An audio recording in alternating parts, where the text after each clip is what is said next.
Hey, this is Stephen Amell, and you are listening to Tomorrow's Legends, the podcast. Don't fail your city. In 2016, a new TV show hit the digital airwaves and needed a podcast dedicated to chronicling its adventures. An elite team has been assembled for this task. Unfortunately, the world's listeners have not heard of this wonder twin duo. And although they may not be known now, in the future they will be referred to as Tomorrow's Legends.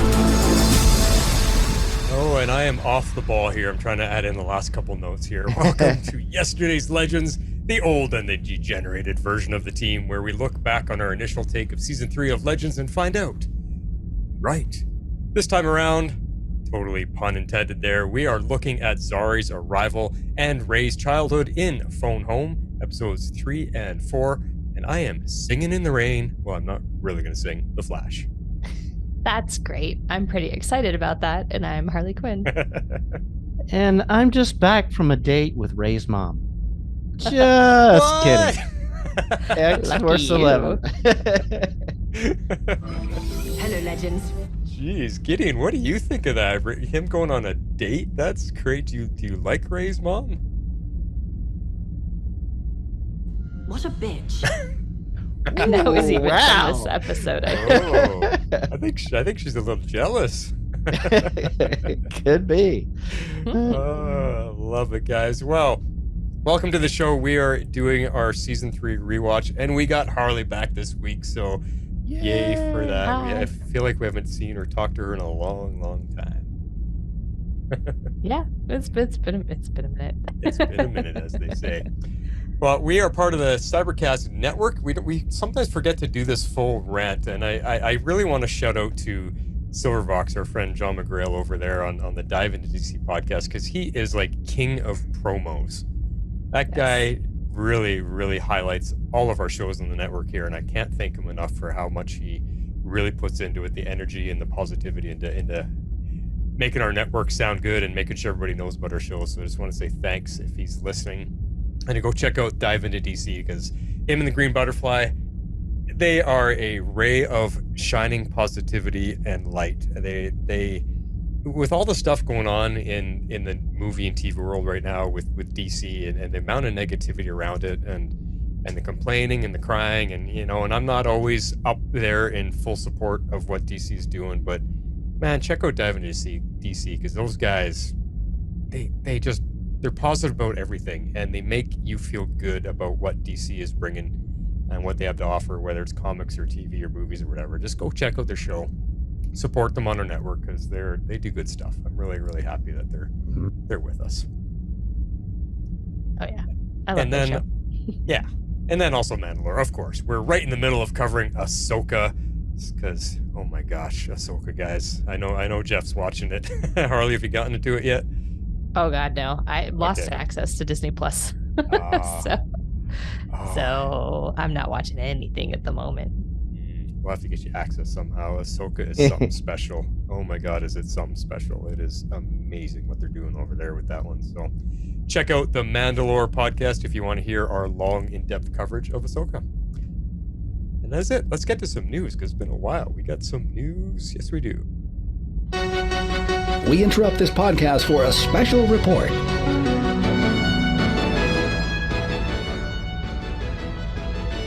Well, we kind of knew this was coming, but as reported by Variety, Superman and Lois Season 4's premiere is expected to be delayed until summer of 2024 at the earliest, mainly due to the ongoing strikes by the Writers Guild of America and the Screen Actors Guild.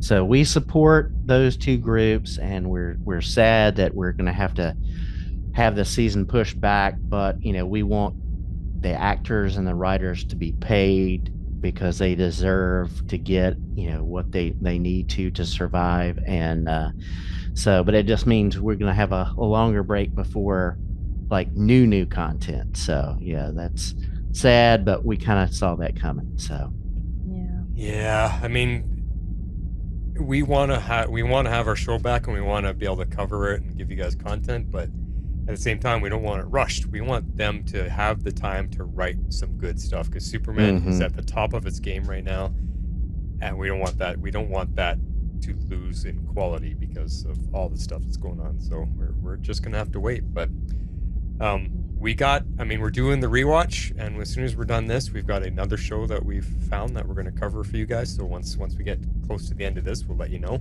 so you guys can get on board the Wave Rider or stay on board with us and watch this new superhero based show that we found that we're going to decide to cover, just to bring you some content and fill in the gaps. So yeah, because you don't know. And the other one, I was going to run it by you guys. I'm just going to do it live on the show here. Another show I would love to get I don't know if you guys watched it, was the Tomorrow People. Did you ever watch that? Oh yeah.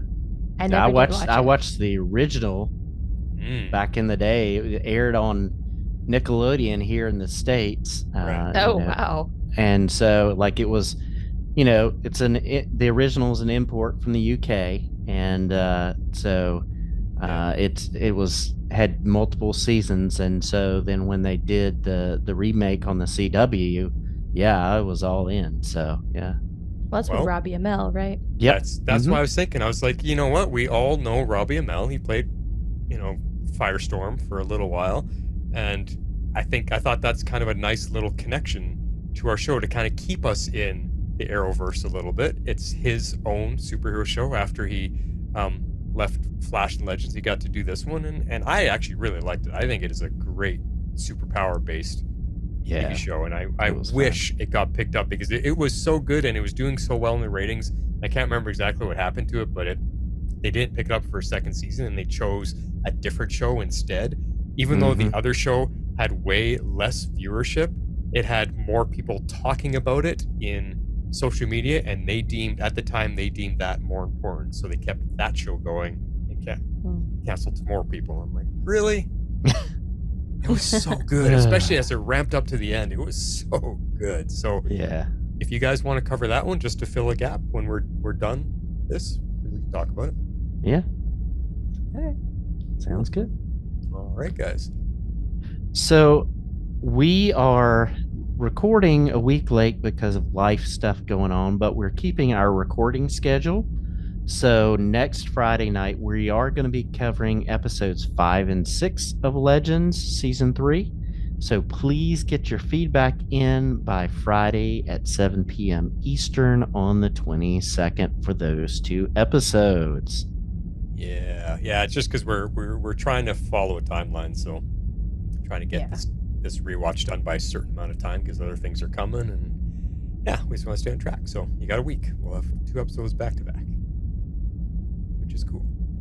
Now, the last thing I want to throw in here, guys, I don't know if you have had time to check it out, but I am watching Heels. That is Stephen Amell's new TV show based on wrestling. Season 2 is in full swing right now, and oh my gosh, it is some of the best TV I've ever seen. It is up there in the top 5 favorite shows in the last 10 years. It is that good. Nice. Stephen Amell here in Georgia. Yeah, it is. It totally is. But his acting, you forget he's Oliver Queen. This is a completely new character, and it's amazing. He's doing such a good job. And his brother is played by an actor that was in Vikings for all the years of Vikings, so you guys will recognize him from there. And it's just so good. The writing and the dialogue the dialogue that is written for these guys, it's just amazing. And the one character I never thought I would enjoy, his name is Wild Bill, and he's like an over the hill, washed up wrestler, and he's just womanizer and drunk all the time, and he's turning out to be the best character on the show. They just had an entire episode based on his origin story and what he used to be, and it blew me away. Like, this show brings me to tears. It's a wrestling TV show, and you get a tear in your eye, and it's, oh my gosh, it's so good. Check out Heels, guys. Seriously, even just to support Stephen Amell and what he's been doing since he left the Arrowverse. So. Nice. Cool. Yeah. And for the video watchers, if you guys are on YouTube and checking us out right now, look at our fancy new backgrounds. Ooh, look at where everybody is. We are, we're on the Wave Rider. You guys always wondered, we say we're on the Wave Rider. Well, we're proving it to you right now. We are. Of course, I'm stuck in the hallway. I don't know why. I got kicked out of the bridge or something. You drew the short straw. Yeah, I drew the short straw. treat me like Rory. Come on. Yeah, I've got the fancy library over here. Study, whatever it's called. Whatever it's called. Yeah, I'm right on the off bridge. Jeff's piloting, Jeff's- and you're talking to Gideon, getting the next mission set up. That's right. Maybe You're doing maintenance, I guess, in the hallway. I'm on the way somewhere. Well, let's get into covering this episode 3 and 4, and the first one is called Zari. Let's get into that one. Meanwhile, at the Hall of Justice. Ratings. Yes, I love this one. I gave this one 9 elemental totems. This was an amazing episode. We got totem battles. We got time ship standoffs. We got the introduction of Zari and so much more.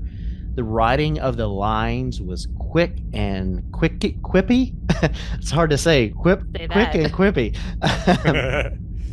Plus, everyone in the cast played a vital role in the whole story. So I just loved this episode. So good. Yes, I'm right there with you. I gave this 9 OG Zaris. I agree. This was really well written, really well executed. This season had so much promise in the beginning, but if I recall correctly, and we will see if I am remembering this right, they do struggle to bring it home a little bit. They were still teetering on this point at like a little bit more serious than Goofy. And later this season, we know they're going to fully embrace the Goofy. It's just going to go full tilt. Legends, how we ended, here we come. Goofy Legends, here we come. So it'll be interesting to see how I kind of feel about that. I don't want to call it a decline, but the shift in definite shift in tone, because it definitely shifts this season. This is the turning point. Let's see. I don't know what I was thinking with this point. Sorry. I'm reading my notes and I don't remember where I was going with this because I got off on a tangent as usual. But something with a fine line. Did you go on a Vision Quest with Nate? Is that what's happening? I did. I did. Yes. I'm sorry. It's that's what's going on. Okay. Oh no. Okay. Eventually I get there. Eventually. So the fine line. Okay, so the line between the serious and the goofy. So they walked that well this episode. Really well this episode. I would have been okay if they had kind of kept that tone a little bit more throughout. I don't know. Maybe I'm just misremembering stuff, but I do feel like season 3 is a definite shift into the goofy, and this is still more serious compared to the absolute zany craziness we get in later seasons. Like we get some absolutely ridiculous stuff. So I don't know. These early seasons were really good. Tone was very different. I also had fun with Legends at the end. That final season they really brought it home.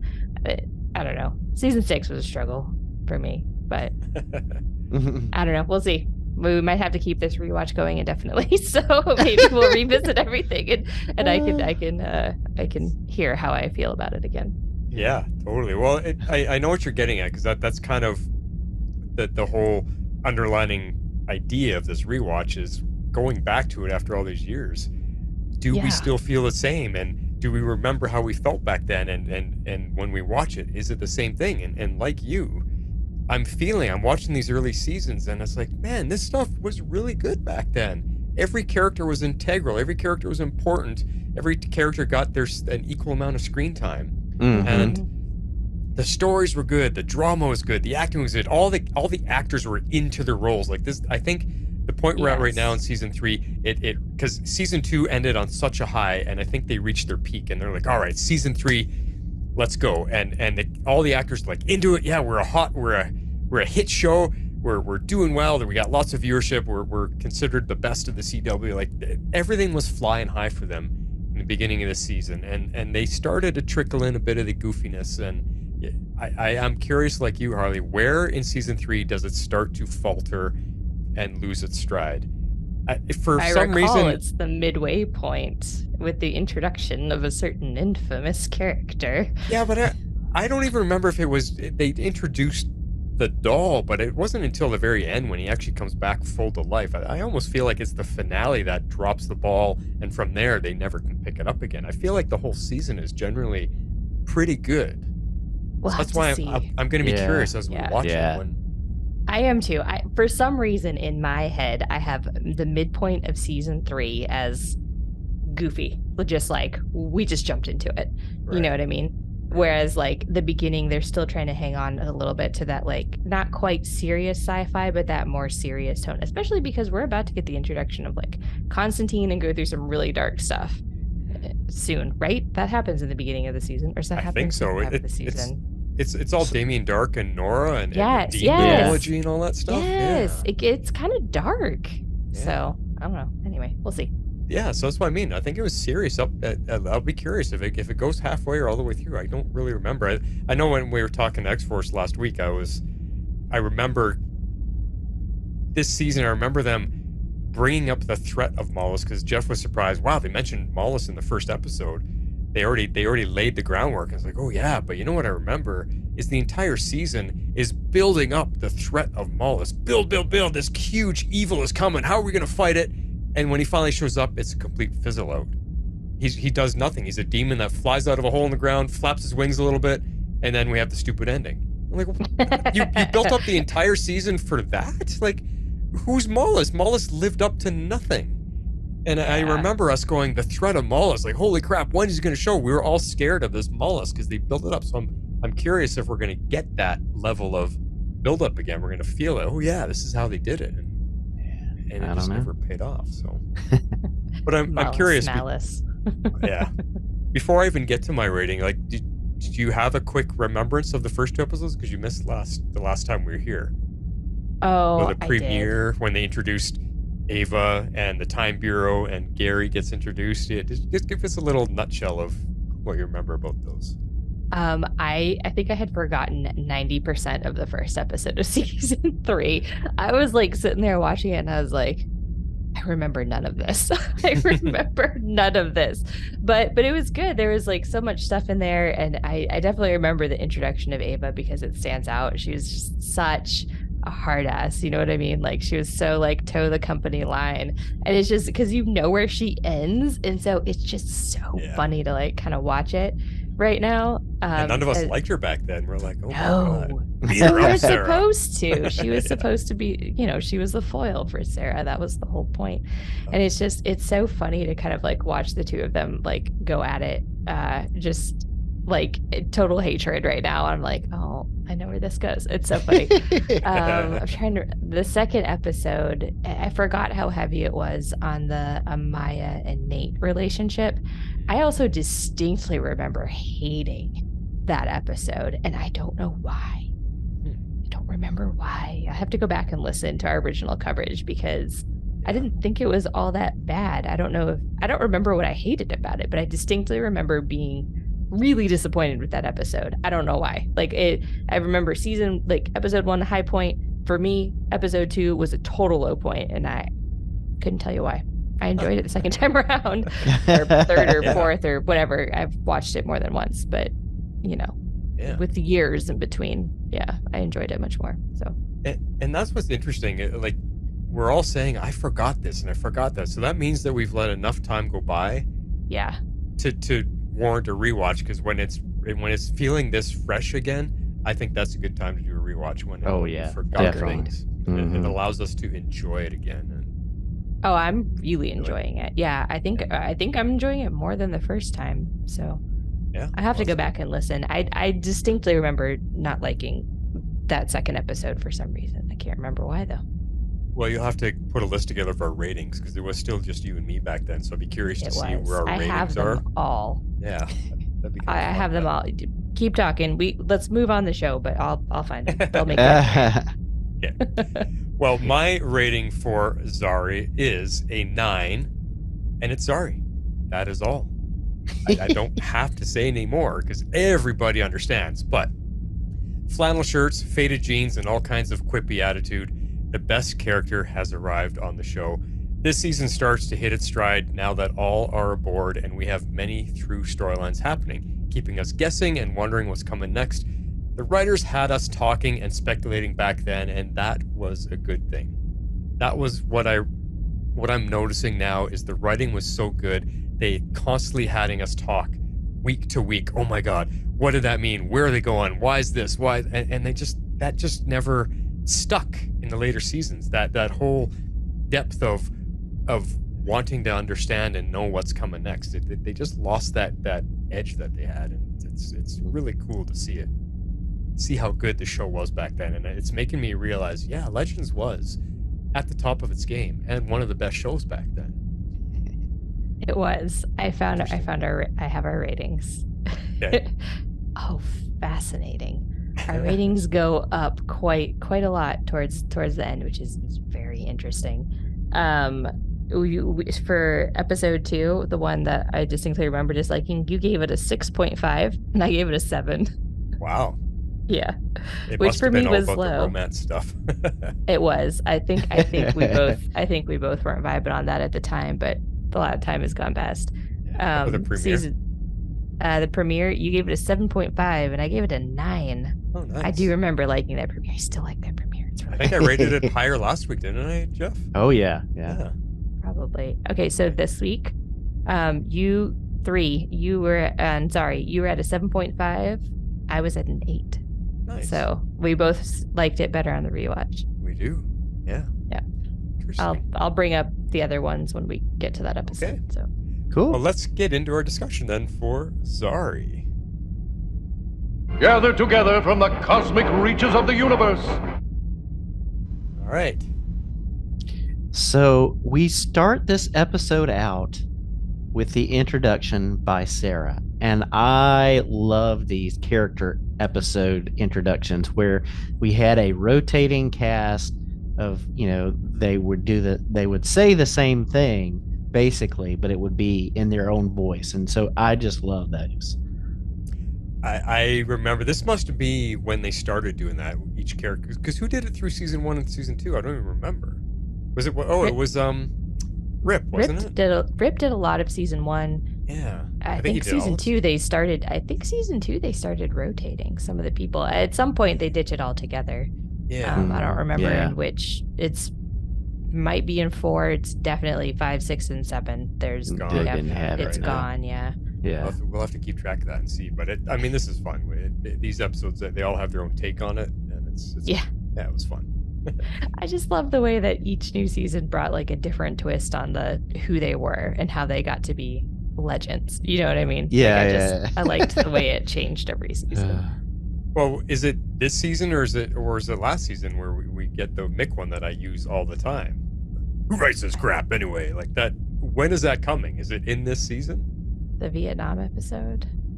It might be. Is that the Vietnam episode? That was very Mick-centric. Yeah. Right? Could be. We'll have to see. Yeah. Talks about the time pigs. I think it has to be this season because we have the Time Bureau. Yeah. You're right. I don't think it was part of season 2, was it? Well, we'll find out. I don't remember. Yeah. Our It's season Gorilla 2 rewatch was a long time ago. I know. So long ago that people forgot we even did it. Yeah, well, Jeff wasn't even part of our team back then, so that was after a rewatch. Yeah. It's been quite some time. Sorry. Anyway. Yeah. But I love, History Nate and Science Stein. They're both in their elements with Nate bringing in the historical facts, the real reason he got brought on the Wave Rider in the first place, and Stein just geeking out and doing the science. I just love, that it just felt true to their characters, and it was just fun to see them in those roles again. And that's why I say our show was hitting its stride now, because it peaked at the end of season 2, and they found everything that makes this show successful. Because I think this season at least is the best versions of our characters, because we get the original Zari that we all fall in love with, and we have historian Nate, and we have Mick, who's still integral to the team, and this is when he's starting to transition and become friends with everybody. Like these are the best versions of our characters. So our show is at a high right now, and it's. Yeah. I mean, Nate should have stayed like this. Yeah. Yeah. I agree. I like these versions better. Yeah. So their anachronism is in 2042, and they get a call from Gary because Kawasa's water powers, she's using them to take out this Argus transport. And this was an amazing scene, just getting to see her take down this transport in the CGI. I'm like, that's pretty good CGI. That's when we had a budget back then, right? Like they put a lot of money into the effects back then. But yeah, along with that scene, I forgot Zari was introduced to us in chains in the back of a van to start things off for her story. Like she's a wanted criminal. I completely forgot about that. And I also forgot about Kawasa. Like that character is a character that doesn't stick with me. I forgot about her. And she's pretty decent. I mean, she's not a bad actor. And so, in fact, I recognize her now from seeing her somewhere else. But and then the fact that they're in 2042, but they're also in Seattle, which is where Zari gets found. I forgot that Zari was originated in Seattle. Like all these little tidbits of information. I forgot. Yeah. No, they pack a lot into this episode, and I think we forget because everything changes. So it doesn't matter anymore after this season. Well, after next season, really. It matters up until next season, and then they change it all. Yeah. That's true. Talking about that, Zari's family looks very different in this photo that she's got of them, especially Bayrod. Oh my gosh. A little bit. If you pause it, none of the actors in the pic are the ones that we actually get when they introduce them on the show. Like everybody's completely different. And it's funny that we never even mentioned that. I don't think we picked up on that the first time, because who knew how many, like 3 seasons later, that they're going to kill Zari and introduce Bayrod? Why would we remember this picture? We don't. But man, when you look at how different they actually were, that was pretty bad. It was a bad picture. I mean, it is, but I'm guessing they never expected to have to cast her family. I mean, how many years later, like after this picture was taken? Or is that a picture of like her and, how sometimes they use pictures of actors like from their life, like with their own family or friends. Wow. Like, I wonder if it was one of those, because they were never planning to cast her family ever. They were dead in this timeline, and it's not until the end of season 4 when they end up kind of like going back on that. So I was curious about that. I was like, I wonder if they even were actors in there, or, I mean, she looks pretty put together and it looks slightly staged, so probably, but I mean, maybe more like extras, not people they could actually cast in roles. Yeah, exactly. Hey, cameraman, sound guy, come here for a second. Click there. I mean, you look decently like her. So. Yeah. So I'm kind of curious. I do ultimately think that the casting, when they actually cast the actors to play her family, that they did a better job of making them match than in this picture. Yeah. And so the legends arrive and mess things up. Typical. They mess things up for the better, right? Yeah. There we go. Exactly. But I gotta say, Hacker Zari is so cool. I mean, I always loved Zari 1.0, and I'd forgotten, like, just how bad she had it and how hard it was in 2042 that,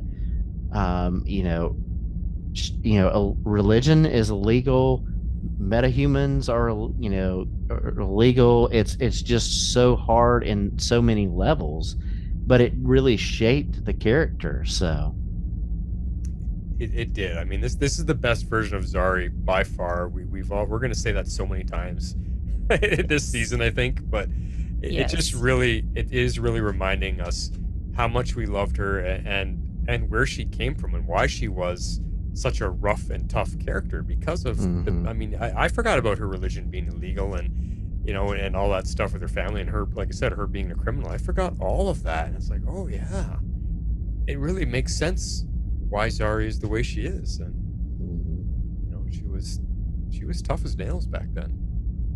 Yeah, no, I'm with you. Zari is my favorite Zari. She was my favorite character. And then I kind of ended up switching over to Sarah as being my favorite character because she's the only one who more or less lasts the entire run. Because Zari changed so much. And I still love the actress. I mean, and she does Yeah. she does unique things, with like the new versions of herself. But Yeah. this Zari Oh, yeah. was my favorite Zari. Yeah. Well, we have to give her credit. Why can't I think of her name? Who's the Tell actress? Ash. Tell Yeah, Ash. Tala. The fact that she can create such a different version of herself. Oh, I know. Zari 2.0. I mean, that's her acting. That's her skill. It's just a beautiful thing to watch. We maybe didn't like the character as much, but you got to give her credit for that. Oh yeah, she's a great actress. Yeah, I think that's the neat thing about this rewatch is getting to see like her introduced, thinking about where we saw her, when the series ended. And the same thing goes with Ava too. Yep. Like we just talked about how like hard edged and just by the book Ava is, and then just how much being with the legends and being with Sarah changed her and knowing her full backstory. So that's the fun thing about the rewatch too, is just seeing where they were introduced and where they get to. So it's just fun that way. It is. And interesting point you made too about Sarah. Like all the characters I think changed a lot. I mean, Nate changes, Ray changes, Mick changes. Sarah pretty much stays true to the course all the way through the show. She develops and gets deeper and more nuanced, but it's still the same Sarah we begin with overall. So that's an interesting thing to think about. She's the only one. Yeah. That's true. She doesn't have as much of a radical change. Yeah, exactly. She definitely changes. She softens a bit. Well, she grows. But it's character development. It's not like character actors changing roles and exploring something new. But with her, it's character development. She's growing. She is, going from the, I will say, like, being with whoever to being, the one woman person, and and growing as a leader too. So yeah, it's hers is more character growth than character change. So yeah. But growth for the better. Whereas when we talk about like Nate and he falls off the rails and Ray definitely falls off the rail, that's where what I'm kind of getting at is the differences in where their characters go. That she's the one that still stays true. We loved her from the beginning and we loved her in the end. She just grew as we grew with her. But the other characters were like, man, why did they let Ray go? Like he's not the Boy Scout anymore, and why is Nate so boring and dreary all the time? Like things changed, and Sarah stayed true. So what you missed last week, Carly. What I'm noticing in these first 4 episodes, our friend Podcast Overlord will he'll slap me on the back. I told you, I'm really noticing Sarah Lance. Like, damn, she looks good in this season. Holy cow, her eyes are so striking blue, and I'm not usually into blue eyes as much, but there's something about it. I was like, man, Kevin, you were right all along. Okay. Because her hairstyles and her makeup and everything, I was like, okay, all right. That's funny. Yeah. So we talked about Mick. I absolutely love that Mick was taking the lead in finding Zari. He was going to his hangout, where he would go, and he was thinking like an outlaw to find her. And it was like, yes, this is, him playing to his strengths and being of total use for the legend. So it was neat getting to see him, be at the lead there. Yeah. Plus, it wouldn't be Legends without the seasonal bar fight. Which was one of the best things about the show back then. They always had a big brawl somewhere. Yeah. Usually in a bar. Yes. Yeah. Oh man. I'm not gonna lie. I did forget most of this episode too, and so I remembered like some of the really big points, but mostly, I mean, I could have been watching this for the first time. So I'm enjoying this. There's been enough time that I'm like, oh, I don't remember that. I'm like, oh, well, all right. well, this is cool. But I definitely enjoyed the big bar scene. I enjoyed Mick getting to take the lead. I think the writing was more evenly distributed across the cast. The cast was still pretty small at this point. The main cast, it gets bloated in later seasons. So that's when the problems usually start. So. And again, I think something that I'll be beating like a dead horse this season is Mick was still important back then. And it makes me miss his character. He becomes a favorite too. I mean, I always loved his character and his story, but it's a shame they like he was important back then, and Sarah came to rely on him a lot. Yeah. Mm-hmm. I don't know why they let that go. Yeah.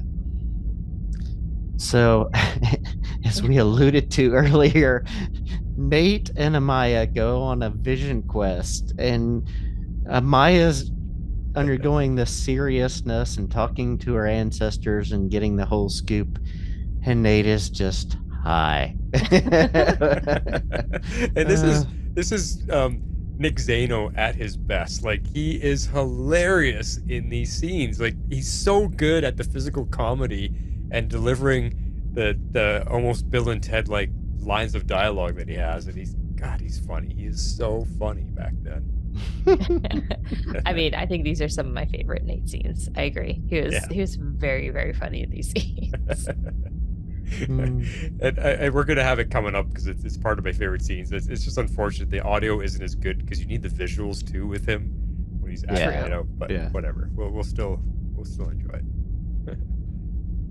So, in the midst of this, they finally convince Zari that she needs to go with them as far as getting the protection from Kawasa, but she has a stipulation. You got to help me free my brother, which is really just a heist to get her totem. And so this leads to a lot of interesting scenes here with in the prison cell and letting people go and different things like that, and we find out the totems are linking up. So, and she uses the totem to create a whirlwind around herself, and she takes off into the sky and flies away like a superhero. I don't remember them ever using that since. I think that's the first and only time we see her fly.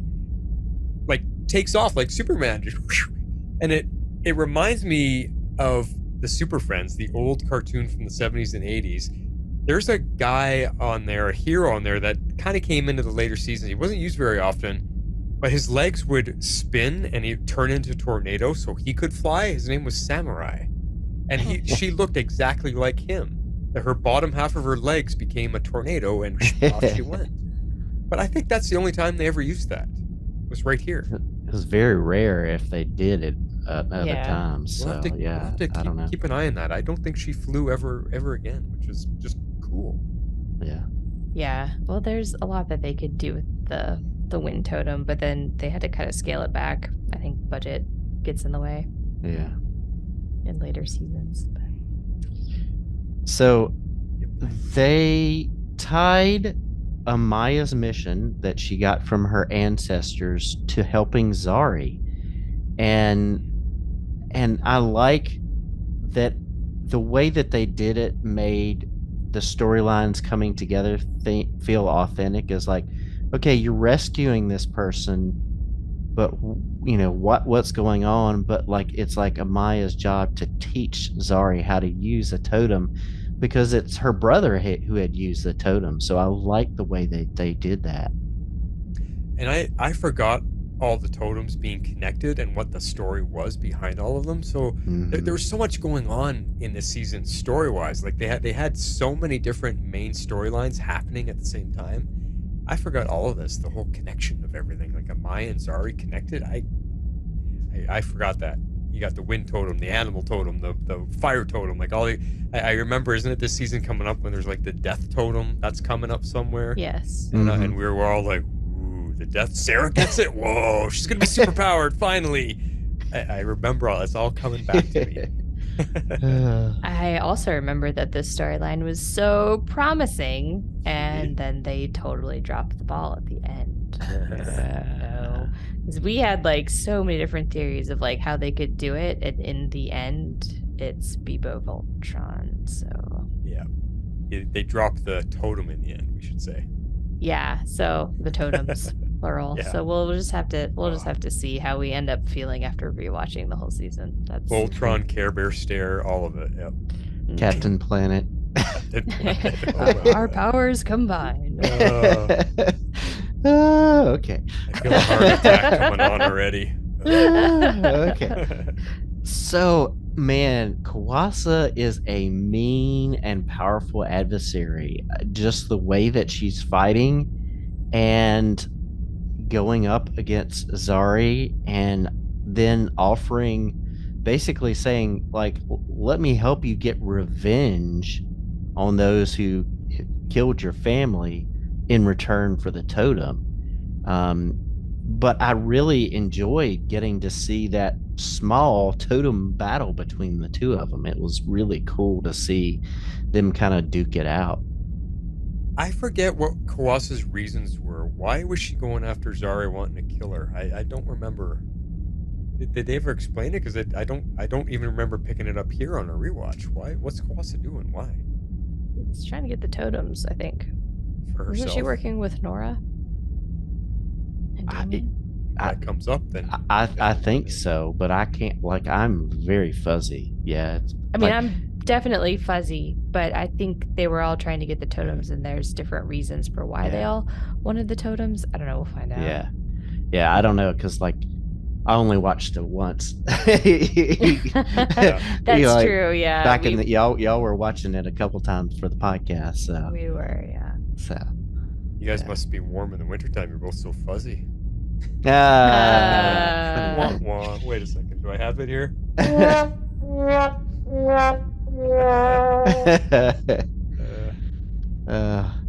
So we get this very cool scene in the temporal zone of Sarah playing chicken with Ava between the two time ship, and the banter back and forth was so fun.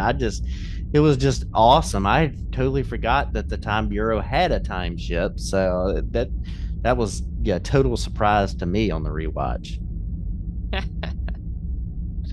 Sorry, I'm just choking my water here. Yeah, that time ship was huge, like with cannons, and I don't think they ever used that again either. I think that's the only time we see Ava flying it around and attacking them like it's Star Wars. I think they more or less get on the same page after this episode. Yeah. But yeah, I'm trying to remember. I think you're right. I don't think that gets used again either. But I forgot about that. Speaking of things I forgot about, this entire scene, I was like, that happened? That happened. Okay. All right, we're doing this. Oh, man. Yeah. That was fun. And then at the end of the episode, we get Mick inviting Amaya to, and also Zari inviting Amaya, Mick and Amaya inviting Zari to join the Legends team. And the team just got better. And I love it was those two inviting her. Mick coming from the outlaw on the run, you need a place, and this is a good place for you, and it's safe. And then Amaya saying, like, I can help you with the totems. They both had their reasons, but both inviting her on the ship. And, I think the team is better because she came on board, and I like that they were the ones who invited her on board. I love back then that Mick was the one to befriend her first. Like you were saying, that whole criminal similarity background, that's what he's impressed with. And this is a season of growth for Mick, because he's coming out of his shell. He's starting to, befriend everybody and have their backs and think of them as a team, because to him, a team is always important. He used to always be him and Snart, but now this is his team. And you see him coming out of that shell and making this team his new family, and this was just part of it. He sees how Zari can be important to them. He sees where she's at, and he can relate to her. And I remember as the season goes along, we get a few scenes where it's just the two of them just talking and hanging out, and I just love that there's that friendship underlining with these two characters. It's cool. Yeah. No, I'm with you. I liked I liked the ending. Yeah, it's good stuff. Well, that's all we got for Zari. Almost. We're gonna do some favorite scenes. It was funny last week, Harley, you missed because I was looking at him going, you and me did favorite scenes. I looked back on our coverage and we were still at a point where you were picking 4 funny scenes and I was picking 4 serious scenes. Oh, geez. So we had 8 clips back then. So I looked back in the folders and I'm like, did I pick the same scene? Then I have to go check to make sure if I. I'm pretty sure. Didn't we pick the high scenes at one point? I can't remember. I think I might have picked one of them. What do you mean the high scenes? The one that you're about to play. Oh, Spoiler maybe. alert. Oh, the high as in Nate's high on drugs. I'm sorry. Yes. Okay, I'm thinking height. Like, what do you mean high? Like, oh yeah, we probably did for sure. But it was just funny when I look back. It's like, oh, we were still doing 4 each back then. Holy cow! Half our show was sound clips back then. Yeah, and we let people vote. We don't do that anymore. No, oh yeah, that's right. We let people vote. Yeah, you had the poll. You had to we vote. had the poll. Pick your favorite scene from this week's episode. Holy cow, Yeah. we did a ton of weird stuff back then. Yeah, we gave up on it after a while. Well, it was so much extra work, right? Yeah. So the growth of our show as we went along. So, all right, let's get to favorite scenes. Shape out an eagle! All right, go for it, X-Force. I called this one, We Don't Need Backup. So let's take a listen.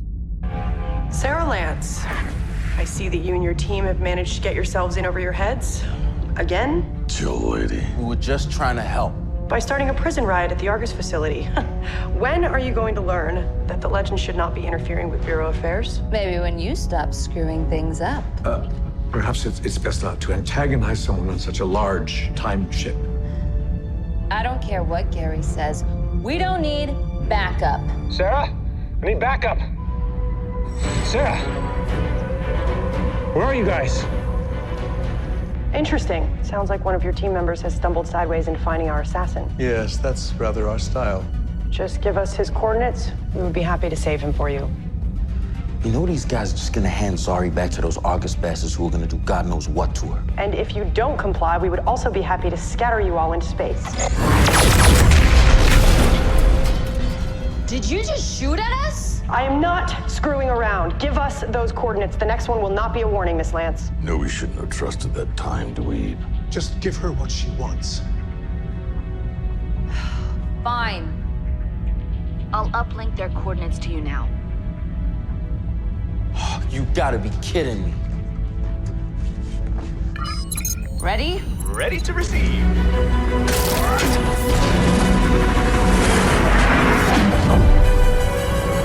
Whoa, they're gone. I can see that, Gary. Track their signature and follow them. Oh, this scene was so full of good quotes. I love the Sarah arguing with Ava, Stein's quip about the legend style, and so much more. It was just so fun, and everybody just being true to character and being a part of the whole discussion. It was just fun. It was so fun. I mean, there's just lots going on, and like we said, this is when we weren't too fond of Ava, but going back and watching her now, I mean, she was so good at that too, at being stern and strict, and she was, I'm not kidding around, I'm serious, but, you know, like she's yeah. Good stuff back then. Yeah. All right, Harley, Wonder Twins, we are teaming up for this. Yes, we are. This next quote, we both decided we like the Nate scenes when he is high, so I strung a couple of them together here. Hopefully it plays as well as it does visually. Here is the Nate scenes. I can see through my hand. Are you on drugs? Your face. I want your face. Okay, but not a good idea. Gideon! As I was trying to tell you, Mr. Haywood is under the influence of a hallucinogenic compound. To help Amaya with her totem problem, okay? It's totally safe. People in the village do it all the time. It's safe, I think. As for Miss Jiwei, Professor Stein helped her to the medical bay. Get him to his quarters now. Give him some water and Maybe his fidget spinner. I told you, bro. Let's go. Come on. Go, bro. All right. Just Daniel's plan, while ill-advised, was beneficial.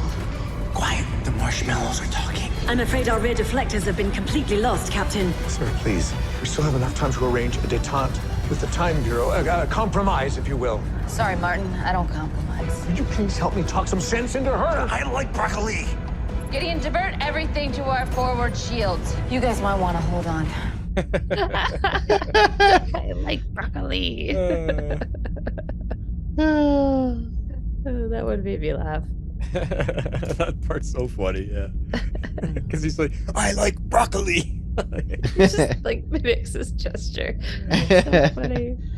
Singing in the opera. Yeah, good stuff. Show was so good back then. Such good stuff. Yeah. All right. Well, before we jump into the ratings for our next episode, episode 4, we're just gonna have a little break for our ads if they happen to show up. And we are possibly back, or we never left. Who knows? We're on a time ship, right? You'll never know. Let's get into our ratings for episode 4, called Phone Home. Meanwhile, at the Hall of Justice. I gave this one 8 trips back in time. This episode gave us so much insight into Ray, and I really appreciated that. And I also loved Zari starting to bond with the team, and then we get the subplot of Jax, Mick, and Stein, and that was just a fun story. But it makes me upset about what's to come with Stein. And so, but I just, there were so many good points about this story, but I didn't like it quite as much as Zari because of some of the ins and outs. But I thought it was just a fun story, and I loved a lot of the 80s fashion. So yeah, it was fun. Yeah. All right, I gave this one 8 baby dominators. And I actually remembered a lot more of this episode than some of the others. I distinctly remember the musical bit with Singing in the Rain and all of that. And then, of course, like Zari bonding with Ray, like little Ray. I enjoyed those scenes. I thought they were adorable. And it just kind of, it shows like her discomfort of feeling kind of like out of place and out of time. Because like the time, like coming back into the 80s is just so wildly different from like the world that she just came from. And so I thought that was kind of like a cool way to like kind of showcase her like becoming a part of the team. And then the parenting aspects with Ray's mom, those stood out to me a lot more this time around. And I think that just simply has to do with the fact that my children are older and I've seen a lot more. And yeah, it's just there's certain things that you kind of notice differently when you have kids. So yeah, I guess. Yeah. And I'm curious, Harley, because I remember you hating this one or hating the Baby Dominator. What was your rating back then? We both gave it 8s. Oh, okay. God, but I remember you just hating the Baby Dominator. Like, oh my God, the worst thing ever. I hate that stupid whatever. Like you were. Did I hate the Baby Dominator? I hated the Dominators in the Invasion episodes last season, the crossover. But for some reason, I feel like we both liked this episode because, I mean, it's cute. Yeah. There's a lot of like fun musical stuff in it. I remember that. I don't remember what I said about it clearly, but I feel like the Baby Dominator was like more cute, and then like with the mom coming in, those were the parts that I had forgotten, that the mom Dominator had come in and was looking for the Baby Dominator, and so I feel like those maybe played a little differently for me this time around than originally. Right. Okay, well, cool. I'm giving this one a 7.5 wake-up calls to Ray this time around. This one, although a bit on the goofy side with the Baby Dominator and all the E.T. references, it was still hard to watch little Ray and adult Ray have to learn some hard lessons at the same time together. Ray having to admit the world isn't as wonderful as he perceives it was tough for me. Like I really struggled watching Ray and Brandon Routh's performance. Like, man, this was a real slap to the face for him, having to realize the world isn't the way he sees it. And I remember this episode is the one that I got all the stuff from for our best intro ever, Jess. You remember that? Yes. The one where I used the the mother dominator, and I like, this is when I spent hours and I went all out to create our fancy intros. I forgot about that too. Like, every week I did a fancy intro based on the clips from the show, and this was my favorite one because it was all about you and me capturing the Dominator, using her superpowers and capturing the Dominator. I'll see if I can find it while we're going through, and I'll replay it just because it was fun. But that's when I used to have a lot of time to edit. I just don't have that kind of time anymore. Real life. That. Yeah. Life has changed for all of us. So this episode gave us the Stein intro, and so it was again fun. We're like, okay, new person doing the intro. They each have like different inflections. Mm-hmm. Yep. And it's interesting. I wonder, I was trying to pay attention here. Is it what the show is based on is who they decided to read the intro? Because this one was kind of about Stein and trying to get back to his daughter in time, right? So that's a good point. I think you're right. Yeah, it could be. I think the characters that are more prominent in the episode will do the intros. Yeah. So Ray is caught in a ET style situation. Young Ray, I should say. Yes. A very complete homage. Yeah, the nods here were like, okay, this is ET, and it was fun. It was fun. So, but I thought it was neat. But yeah.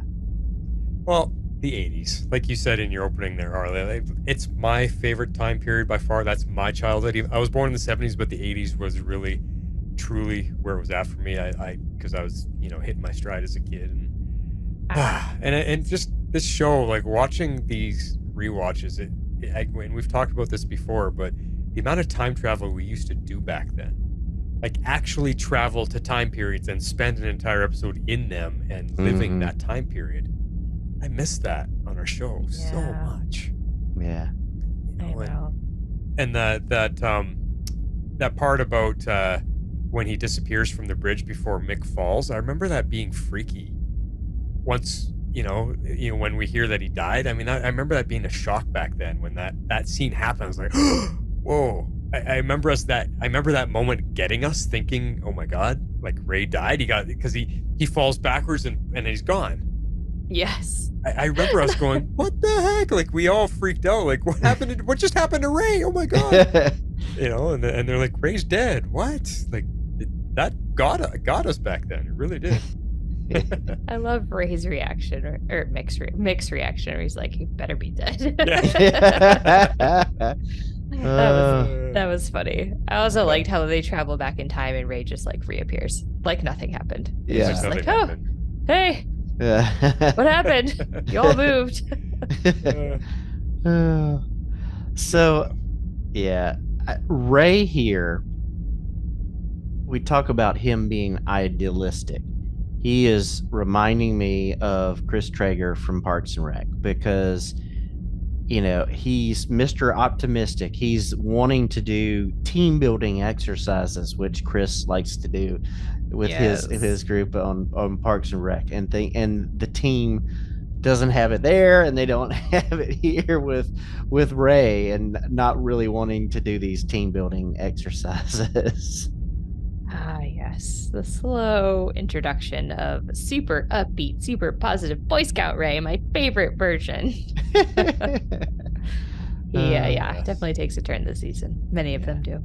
Is it this season that he takes a turn, though? Because him and Nate don't fully bro out until season 4. They like really bro out in season 4. Yeah. But the characters start turning. You see little bits of it. I mean, even though like Nate was high in the last episode, you see that like portrayal, that persona is going to come out more. Right. So, and it does for both of them. Yeah. But this was when Ray was so fun, and like I've mentioned, I think this is when you can tell the actors really enjoyed their character still. Yeah. Because Brandon Routh, as the seasons go on, you can tell he doesn't like where his character is going, and ultimately they leave the show, right? So this is when he was still having a good time with it. Yeah. Him and Nate, for sure. All right, well, as promised, before we move on next verse, as promised, I believe I found it. Let's see if it plays. Harley, you know what's fun about Halloween? What's that? You can wander the streets in costume and nobody's the wiser. Yeah, and it's a lot easier to snatch all those sacks of candy. Oh, come on, Harley. You don't have to do that. Ah! Whoa! It's a Dominator! Harley, look out! Holy crap! Flash, run! You know what I'm looking for. Oh my god, oh my god, oh my god. Harley, I'll make her dizzy. You take her out. Okay, I lead her towards me. Great Scott! Good shot, Harley. Gideon, prepare the holding cell. Right away, Captain. Your species cannot be trusted. Phew, I suddenly hate the 80s. Oh my god, Harley. That was crazy. That was insane. Can you believe there was a Dominator right here? On the Wave Rider, that... What a bitch.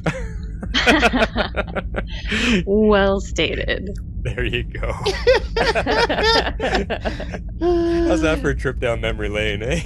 Our stellar voice acting. We were so good. Such good actors. Glad we stopped doing that. You were always under pressure. I remember that. You're like, oh my god, I don't know if I can do this. I know, because you're like, make it sound more real. And I'm like, my kid is sleeping in the next room. I'm down in the basement now, but back then I was upstairs next to her bedroom. Yeah. And he's like, be more something. And I'm like, I can't.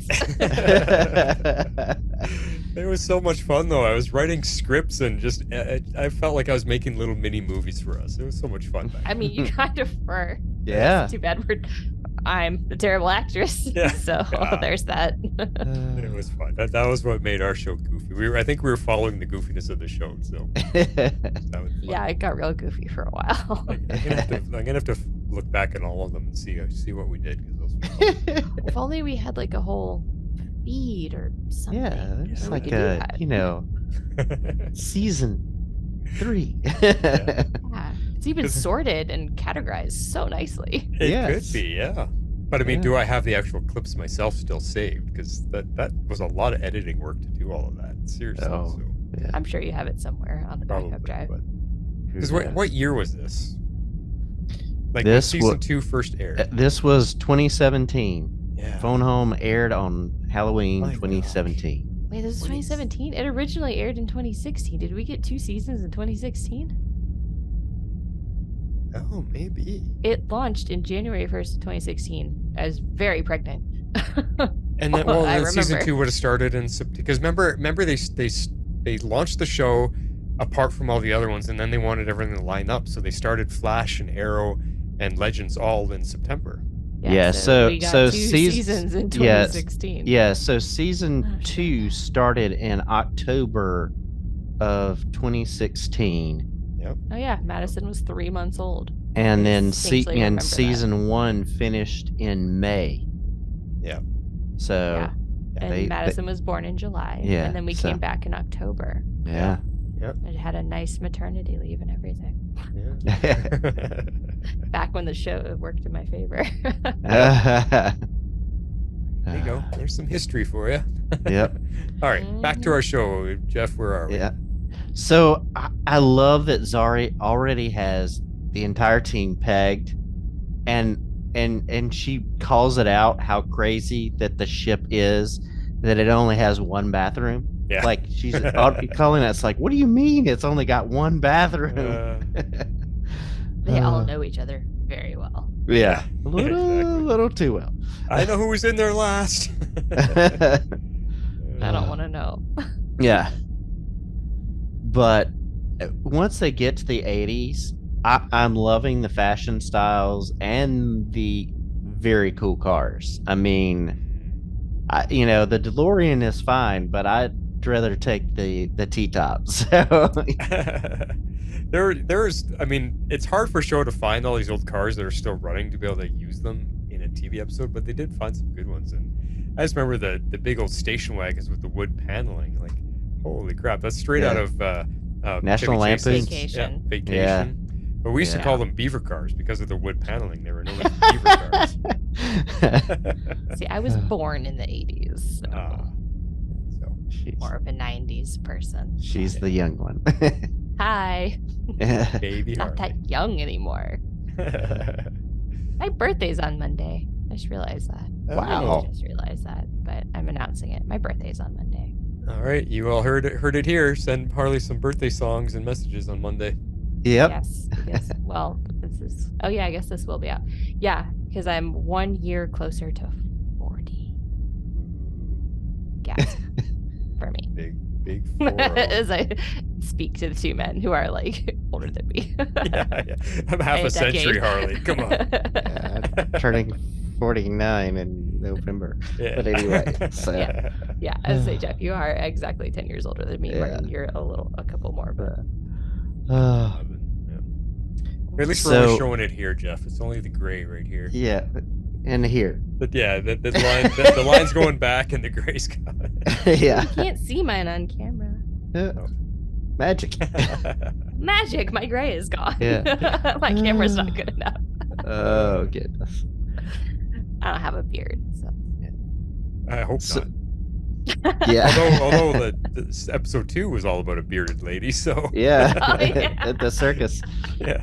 no, I don't have a beard, sorry. All right, beaver But- cars. Where were we? We went way off Yeah. track. Okay. Yeah, How so- did we get back? Okay. So we get Kid Ray being a shoplifter for his baby dominator. Okay, so side note, I loved like all of the like little like delinquent things that he ends up doing because of the anachronism and the baby dominator. And Ray's like, Yeah. I would never do that. And Yeah. Roy's like, you just did. And he's like, Yeah. no. He's like so devastated. I love those scenes. He's so devastated that that's not me. I don't remember doing any of that. Yeah, that's I funny. never did any of that. It's so funny. And Mick's just appreciating it all. Yeah. Yeah, he's like, oh, good job. And yeah, so we find out that he's befriended a baby dominator.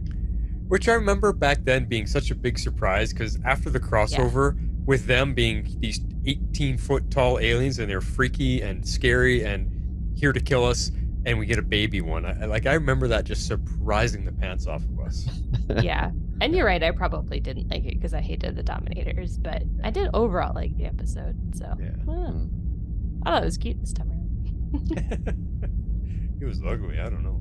Yeah. Cute, ugly. Yeah. Yeah. So I liked in this episode that we really see the background of what made Ray the man we know now.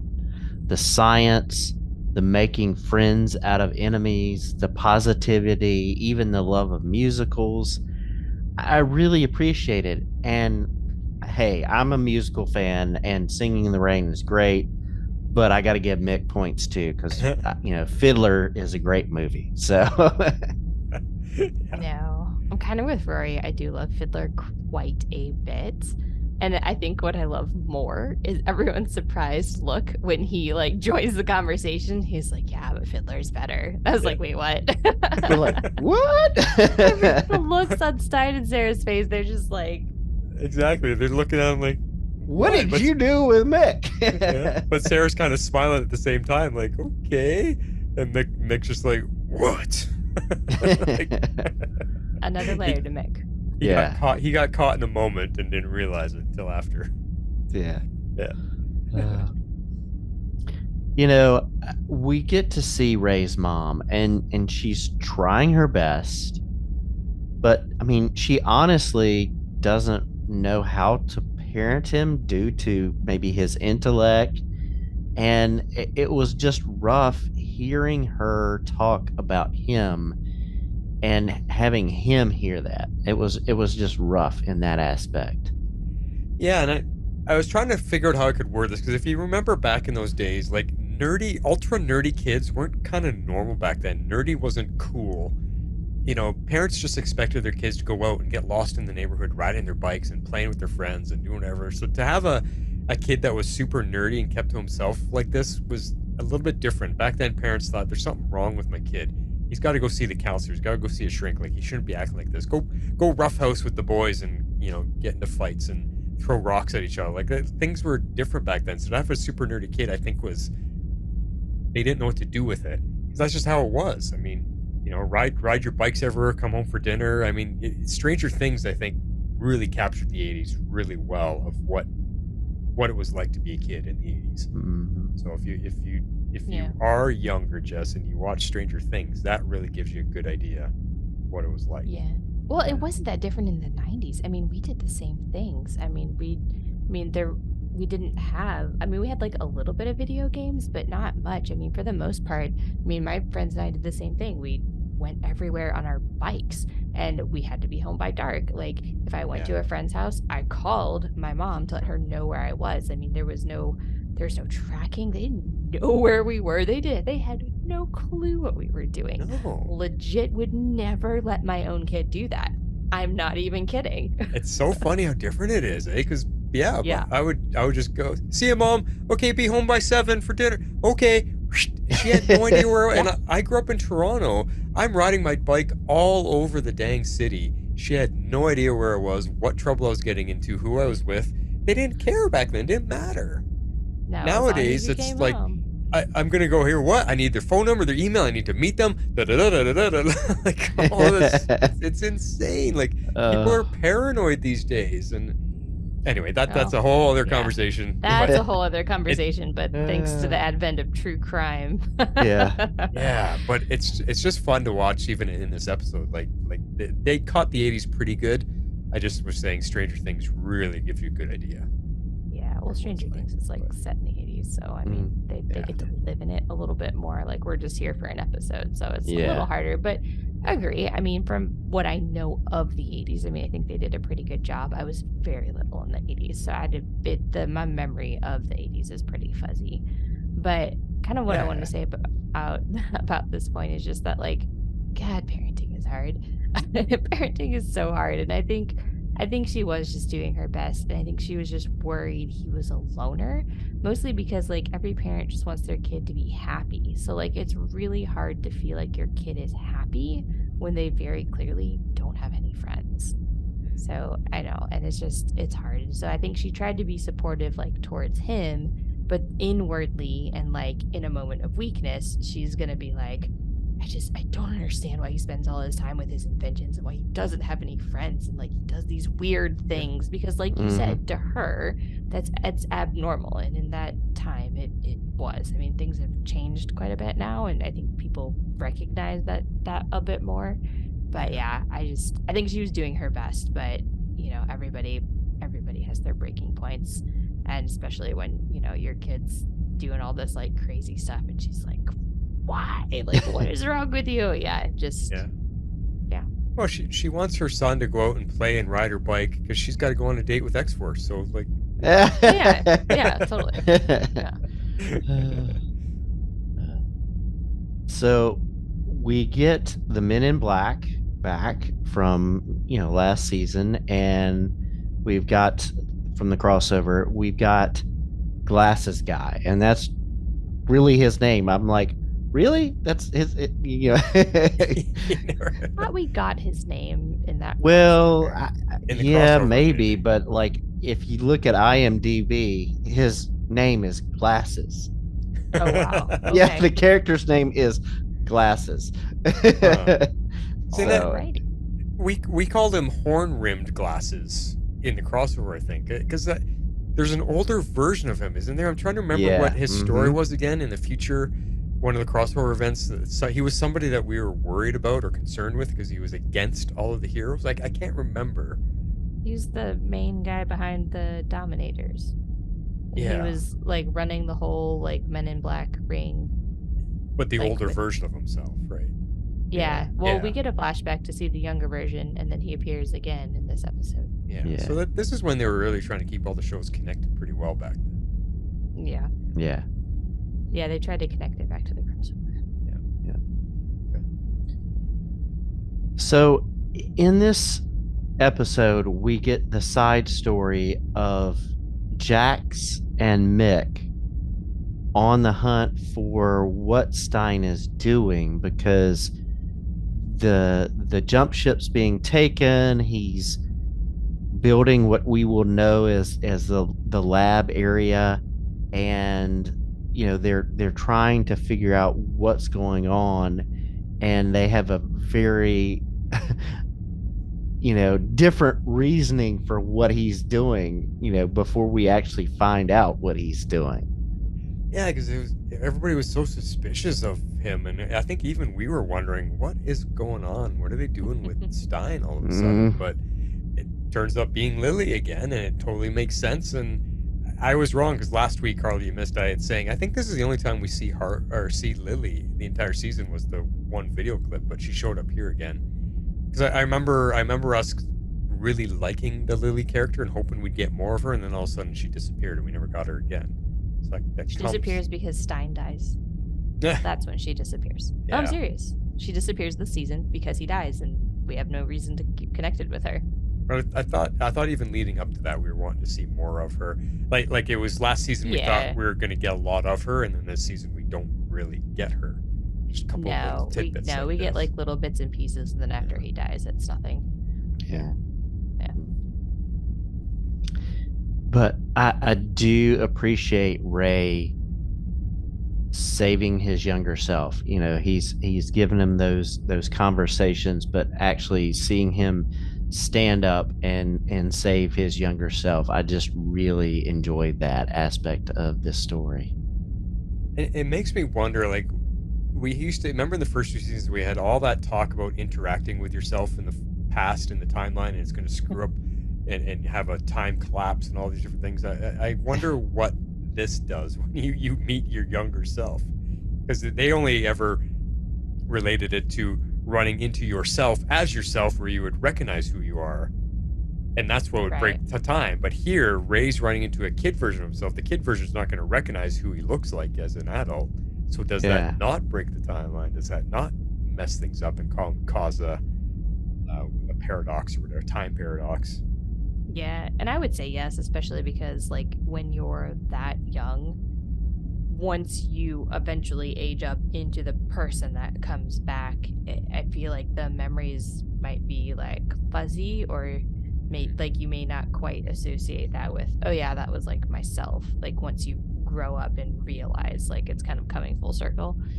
That's kind of like a weird timey-wimey paradoxical thing, but I think just like the lens of memory, it kind of probably masks it enough. Yeah, because like, did he even say that he was his, like, I'm you as an old, I don't think so, like, so. No, he doesn't. And then the other question too is like, when they spend this much time with young Ray and he's having all these experiences that adult Ray never had before, we should have seen adult Ray starting to have his memories rewritten, like, and things start coming back. Oh yeah, and this, and oh yeah, and that. But I think by the episode 2, they reset the timeline and they fix it by fixing the anachronism, so this past doesn't actually happen. No, because Ray these memories should develop in his brain if they never fix the past. Yeah, eventually, they should. But like I said, the memories from when you're 8 or 9, once you're like in your 30s and 40s, I mean, everything is fuzzy, and what you may or may not even remember. But yeah, I would assume at some point he will have those memories, or what or what's left of them, I guess. Yeah, makes sense. Okay. I know, I just love seeing his action figure self in this episode. Those are fun special effects. Like, I want a Ray action figure, but it's just funny that he was still animated. Yeah.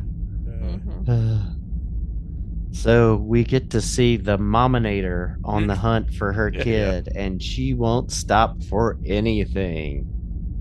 Ooh, this was creepy. I had like completely forgotten that she played Ray's mom or like projected whatever the image was. I was like, oh my gosh. Well, and we know what that moment leads to. Like, he kissed the. I kissed her, and I kind of liked it. Yeah. Yeah. Oh, but yeah, I mean, just imagine that. Like, she looks like Ray's hot mom, and really, when she changes into the alien, can you just imagine like this? I can't. That's crazy.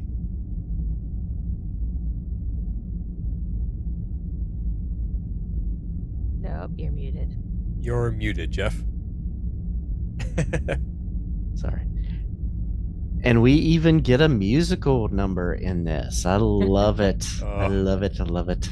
It had to. I mean, with musicals being at the heart of the story in the beginning, they had to have a musical, a small one anyway. Yeah. Yeah. Singing and dancing, Men in Black. Yep.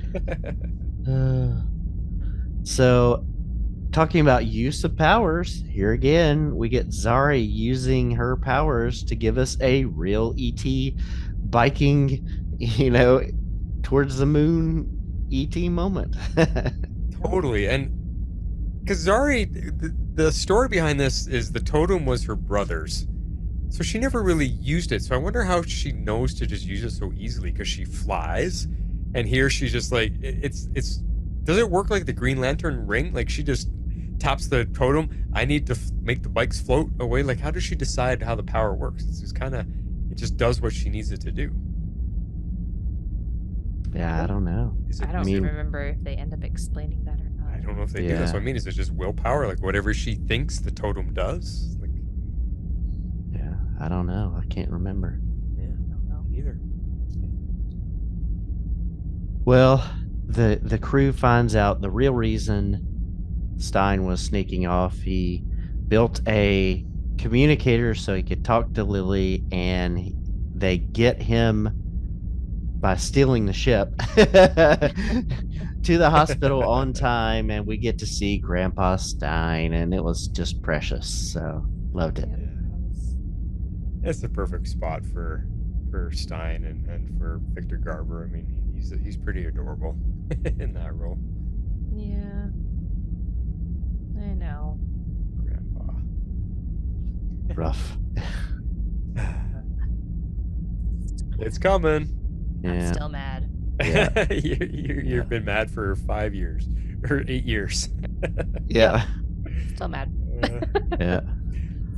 But the closing of this episode, I just thought this was so cool, because you get to see them all decked out in their costumes, trick-or-treating with young Ray, and you get to see Zari in her comics accurate costume. So this was so fun. That scene is so great. We got it coming up, but I'd love the entire scene, but my gosh, Zari is so smoking hot in that outfit. Why couldn't she wear it more for the rest of the season? Please, just because she can't wear... fight in it. Oh my god, yeah. Yep. I just thought it was funny that she's like, how do you fight in these things? Yeah. It's true. And then at the end, we get Jax talking about wanting to break up Firestorm so that Stein could be with his family. And I had totally forgotten about this aspect of him wanting to come up with a way so that he could still be the hero and be on the ship, but Stein could be where he needs to be. I completely forgot too, and I forget where it goes from here. Him wanting to break it up and split it up, completely out of mind. So it'll be interesting to see where this journey goes, because I don't remember. Well, I think that's how they get the cure in the first place, and then it just becomes convenient that when Stein is dying, that they have to do it anyway. I'm jaded by this whole storyline. Yeah. I'm annoyed. They had the opening. Could have just let him retire. Could have just done it. Could have. Yeah. Just saying. Gonna say that a lot this season. Yeah. Just like until he dies, and you'll have to hear about it again. Gosh. Well, let's get to our favorite scenes for this episode, because I think we got some good ones here as well. Shape of an eagle! All right, X-Force, lead the way. I called this one Turning Me into Rory. So let's take a listen. Leave it to young you to see the best in that thing. Though you were pretty lonely. What? I wasn't lonely. I was just choosing to focus on my studies. This is probably just my scientific curiosity getting the better of me. Again. Popcorn's ready. Aren't you supposed to be in school? Oh my God. Yeah, this is a problem. No. Yesterday I was shoplifting. Today I'm a truant. This thing is turning me into Rory. Young you was on the way. Yeah, I just thought this was so fun, of the two of them getting to interact and Ray sharing and just Ray's little quip about the Dominator, turning him into Rory. It was just fun. So Totally was, yeah. Ray is not liking the new version of himself. I loved all of those little bits. That's about the delinquency and all that stuff. Yeah. Totally. I'm going with a scene with Ray and Zari. This is when they're talking to little Ray near the end of the episode, and Ray's kind of giving him a real world speech about the world isn't so great. And this is what I was saying. It was hard for me to watch Ray have to accept that things aren't the way he remembers seeing them back then. And he's trying to pass that on to little Ray so that he can grow up a little bit differently than he did, but Zari kind of steps in to help smooth it out. So here's that scene. We can't leave without Gumball. Look, that thing is not your friend. It may be cute and cuddly now, but sooner or later it's gonna turn on you. Gumball wouldn't do that. We can save him. I know it. Look, Raymond. I get that you're lonely and that you're just trying to cope. But, buddy, you can't live in a fantasy world forever. Right. Look, trust me. I understand that it hurts to learn that the world isn't as perfect as you want it to be. But sooner or later, you have to start facing reality. Otherwise, you're gonna end up getting yourself killed. Hey. Listen to us. We're gonna save your friend and make it out of here together. All right? Because that's what brave knights do. Right, Sir Galahad? Let's do it. The thing with this season, I mean, this is only the second episode with Zari, and she already fits right into the team, to this cast, to the show, and I think that's part of why we love her so much. No other new character that joins the show ever quite did it as well as she did. Like, Zari was just magic right from the get-go.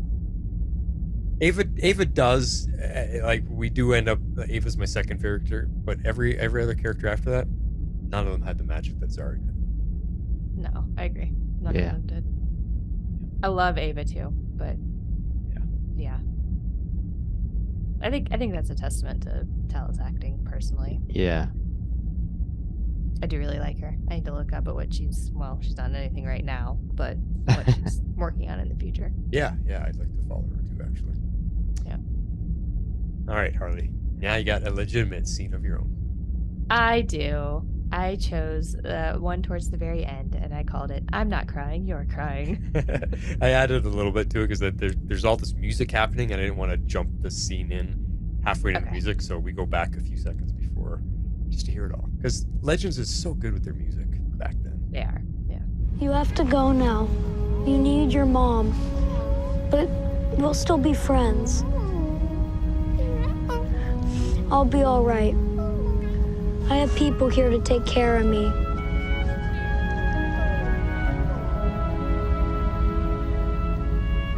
And I wouldn't have found them without you. Go on, little buddy. Go to your mama.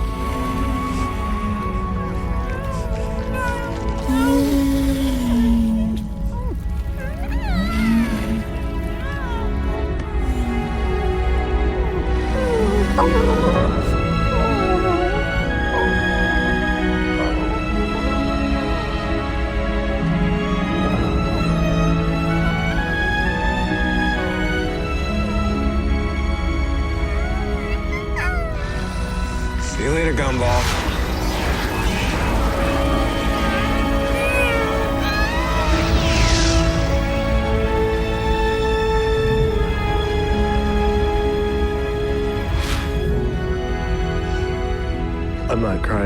because I have alien goo in my eye. Yeah, me too.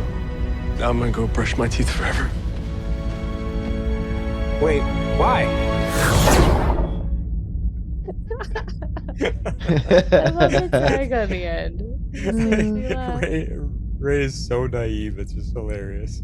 Well, I don't think he knows anything that happened during the scenes. But I just, it's touching, but also funny. Again, Legends was so good at that back then. They could tug at the heartstrings so well and make us feel and get a tear in our eye, and then they can just dump on it with humor right after, and you're laughing our asses off. Like the writing back then was just stellar all around. Cry and laugh in the same scene. Yeah. So that's why I chose that. Anyway. Yeah. It's fun. All right, guys, if you would like to support the show, and you still can, even though we're just doing rewatches right now, we appreciate all you Patreoners that are still hanging on and doing that for us. We really gotta do a hangout, guys. We have to find a week. Yeah, maybe in one of the between weeks when we're not doing a rewatch pairing or something. Yeah. You figure it out? Okay, because we owe it to them big time. So yeah, if you'd like to support the show, that's what you do. If you'd like to support our podcast, you can do so at our Patreon page at www.patreon.com/tomorrowslegends. Which kind of reminds me, I think I owe 2 people prizes still from way back. I'm like way overdue on that, getting that stuff sent out. So yeah, I'll have to fight. We had 2 because it was for like our 250th episode or something, I think. Yeah. Okay, I gotta do that. Sorry, guys. All on me. Too much going on in the summertime. Let's get to some feedback.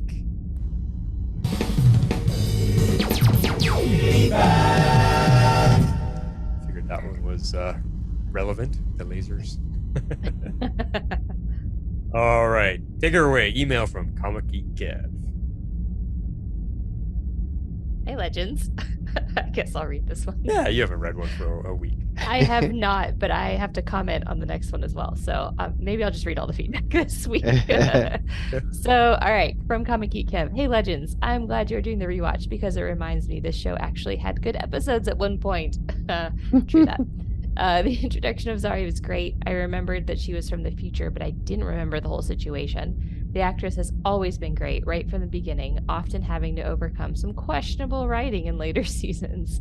Her initial interactions with the team were well written, including her reading of them in episode 4. I had definitely forgotten how reluctant she was to be part of the team in the beginning. Yeah, she doesn't really become part of the team until the famous Groundhog Day episode. Yeah, you're right. I loved the Little Ray episode. That kid was fantastic. I'm not sure how you look at that baby and automatically say Dominator, but sure, okay. But the spotlight on Ray is always welcome. He was such a lovable goofball. But why does it seem like when Amaya activates her totem, she basically just does something she could have done anyway?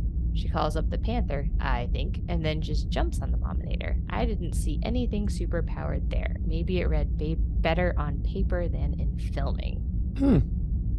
I think it's more about like the strength and the agility, maybe? I'm not sure. I don't know. Yeah. I'd give episode 3 an 8.5 out of 10 breezy totems and episode 4 8.75 out of 10 major movie ripoffs. So true. Until next time, stay legendary. Comic Geek Kev. Yeah. Oh, it's a good point he brings up about Zari not joining the team right away, because I remember Rory says to her, like, this is a good place for you to hide. You're on the run right now. So I think that's all she's using them for, is I'm hiding with you guys, but oh, hey, I get to time travel too? Okay, that's cool. And she wants to check it out. But yeah, she doesn't want to be with them quite yet and stick around. So Yeah. No, she doesn't. Well, because we find out in the next few episodes that she's just on a time ship looking for a loophole, trying to save her family. Yeah.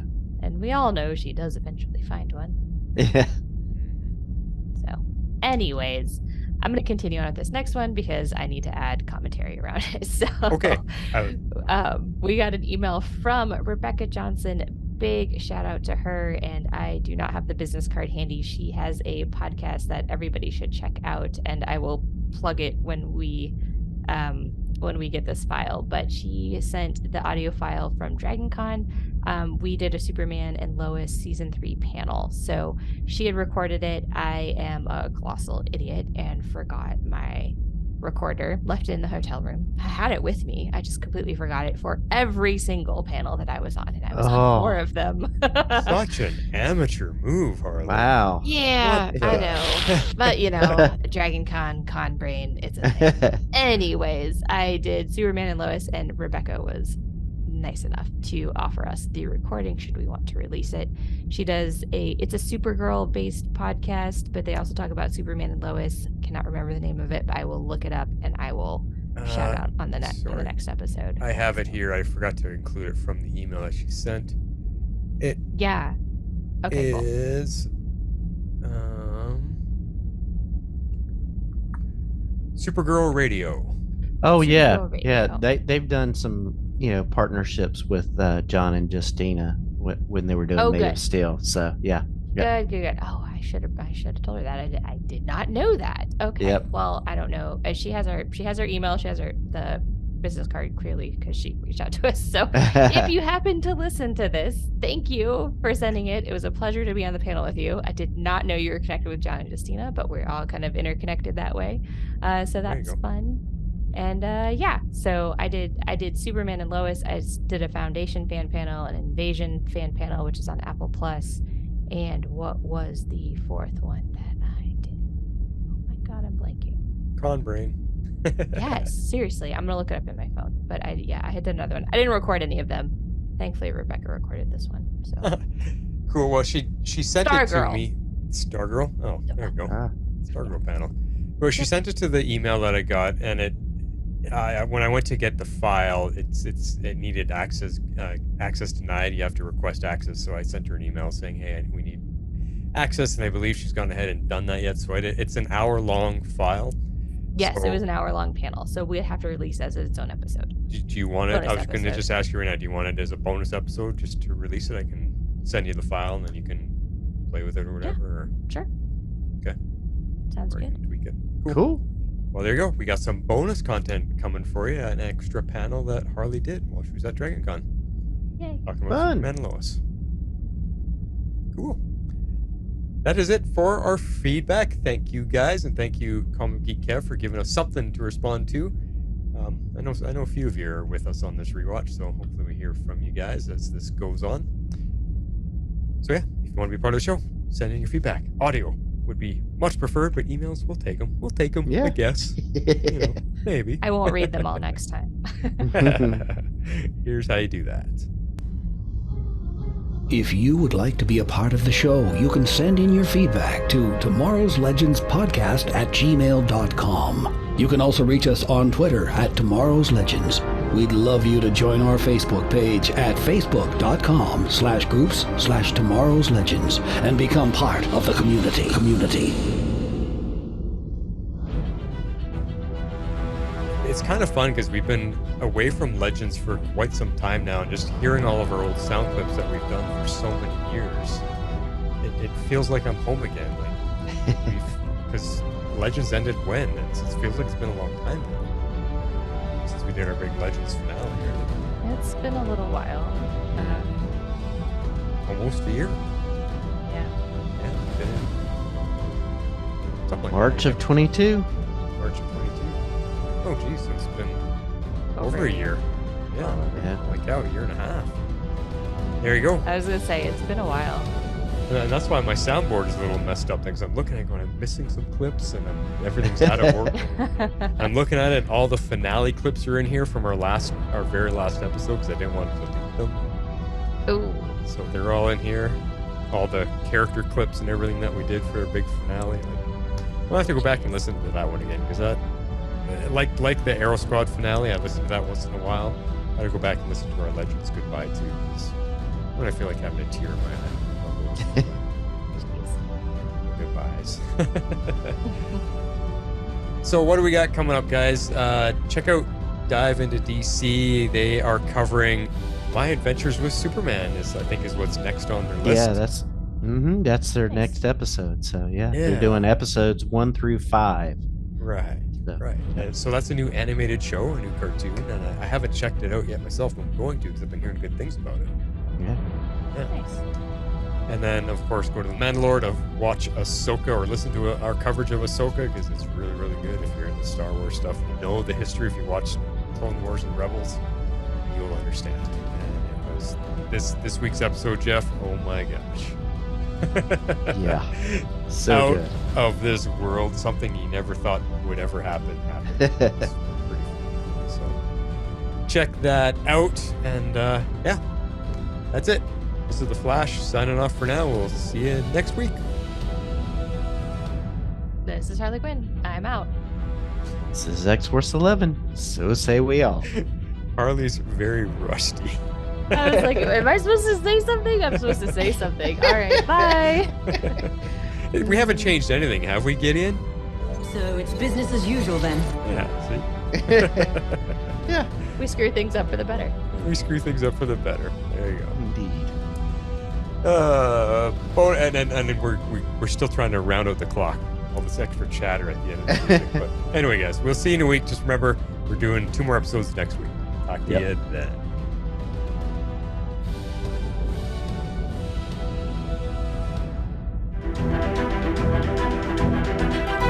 Tomorrow's Legends is not affiliated with CBS, Warner Brothers, HBO, or the CW. We're a fan-made podcast for entertainment purposes only and are part of the Cybercast network.